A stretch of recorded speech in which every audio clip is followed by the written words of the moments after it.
obedience to His Word. So ito yung follow, sundin ng Panginoon Kristo ng buong puso.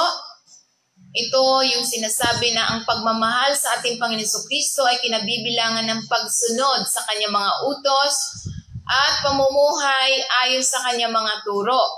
Kaya nga sinasabi niya sa John 14 verse 15, "If you love me, keep my commandments." So ibig sabihin, ito yung kung mahal natin ang Panginoon, dapat sundin natin siya.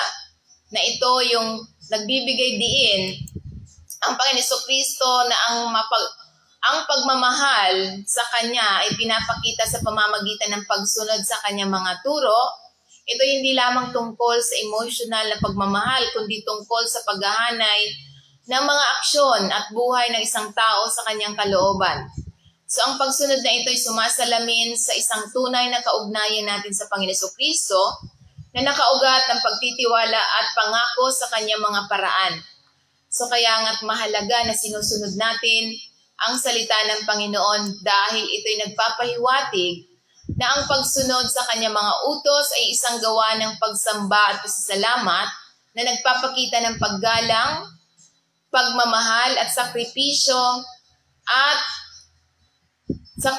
ng Panginoon sa bawat isa sa atin. So kaya nga tulad na lamang sa halimbawa, si Mary, the mother of our Lord Jesus Christ, sinasabi sa Luke chapter 1 verse 38, si Maria, ang ina ng Panginoon Kristo, ay nagpakita ng pagkamasunurin nang magpasakop siya sa plano ng Diyos na nagsasabi, "Matupad nawa ang salita sa akin." So ito yung sinasabi ng tugon ni Maria sa anghel na si Gabriel pagkatapos niyang ihayag ang na siya ay maglilihi at manganganak sa ating Panginoon Kristo. Ang anak ng Diyos ay dinalampong ito ang kalagaan ng aspeto ng kanyang pananampalataya. So ito yung kababaang loob ni Maria na ipinapakita ang kanyang sarili bilang lingkod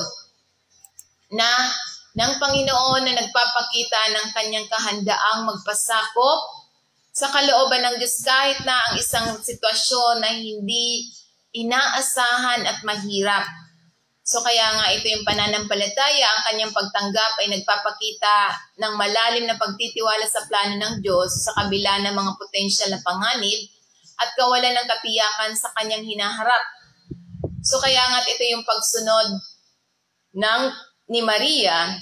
Ang mga salita ni Maria yung matupad, nawa ang iyong salita sa akin, ay nagpapakita ng kanyang kahandang kumilos ayon sa layunin ng Diyos sa ganap na tinanggap ang kanyang tungkulin sa kanyang plano sa pagtubos.